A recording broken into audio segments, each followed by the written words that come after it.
حاضر ہیں تو اس میں آنے کا مقصد ایک تو روحانی فیض حاصل کرنا،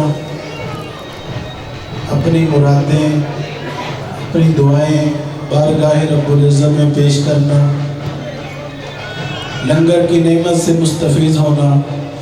میلہ کہتے ہیں جو بچھڑے ہوئوں کو ملا دے۔ میلے سے کیا مراد ہے؟ بچھڑے ہوئوں کو ملا دے۔ تو آپ سال بعد سارے بچھڑے ہوئے یہاں مل جاتے ہیں، اس لیے اس کو میلہ کہتے ہیں۔ عرس کسے کہتے ہیں؟ فارسی کا لفظ ہے عرس، اس کا مطلب ہے شادی۔ شادی کا مطلب کیا ہے؟ خوشی۔ خوشی کس بات کی؟ مجھے کسی نے سوال کیا کہ اس دن تو ان کی وفات ہوئی تھی، ان کا وصال ہوا تھا، تو خوشی کس بات کی؟ تو میں نے کہا کہ سوال اچھا ہے۔ خوشی اس بات کی کہ جس چیز کی تلاش میں انہوں نے زندگی بسر کی اور وہ تھا اللہ کا دیدار، اللہ سے ملاقات، جس دن ان کی ہوئی ملاقات اسے کہتے ہیں یوم وصال۔ اسے کیا کہتے ہیں؟ یوم وصال، جس دن وہ اللہ سے ملاقات ہوئی ان کی۔ اور یہ شریعت کے پردے، یہ آج جو ہے نا 4 جمادی الثانی، یہ حضور ملنگی بابا اولیاء سرکار کا یوم وصل ہے، یوم وصال ہے۔ اور اس کی اہمیت طریقت کی دنیا میں 1400 سال سے چلی آ رہی ہے۔ ہر بزرگ کا عرس کب ہوتا ہے؟ جب ان کا یوم وصال، جب وہ دنیا سے انہوں نے پردہ کیا۔ اب یہ عجیب فلسفہ ہے کہ جس دن ان کا وصال ہوا اس دن ان کے ماننے والے، ان کے چاہنے والے، ان کے مرید ہیں، وہ خوشی مناتے ہیں۔ یہ کیسا عجیب فلسفہ ہے؟ دنیا دار جس دن وفات پائے تو وہ غم زدہ ہوتے ہیں، اور اہل طریقت، اہل نسبت وہ خوش ہوتے ہیں۔ یہ خوشی جو ہے یہ کس بات کی ہے؟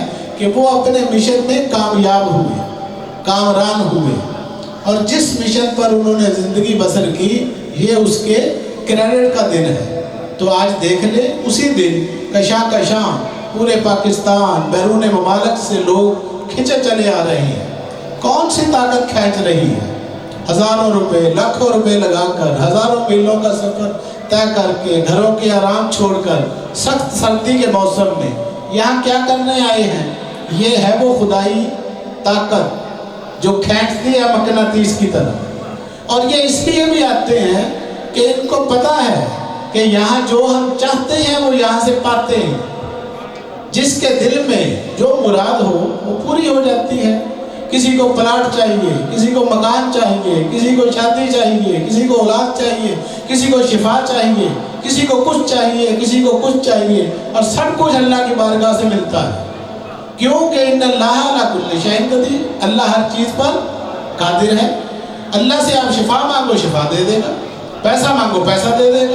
قرضہ سر پہ چڑھا ہوا، قرضہ اتر جائے گا۔ عمرے کا ٹکٹ لگوانا ہے، ویزا لگ جائے گا۔ جتنے بھی دنیا کے کام ہیں ہمارے، اور مسئلے ہیں کیا؟ ہمارے بکھیڑے یہی ہیں کہ میرا بچہ جو ہے اس کی نوکری لگ جائے، میرے بچی کی شادی ہو جائے، اب میرے بچے کی اولاد ہو جائے، میرے پوتے کے آگے بچے ہو جائیں، اب میری دکان جو ہے وہ 4 دکانیں بن جائیں، میرے پاس قلعہ تھا وہ مربع ہو جائے۔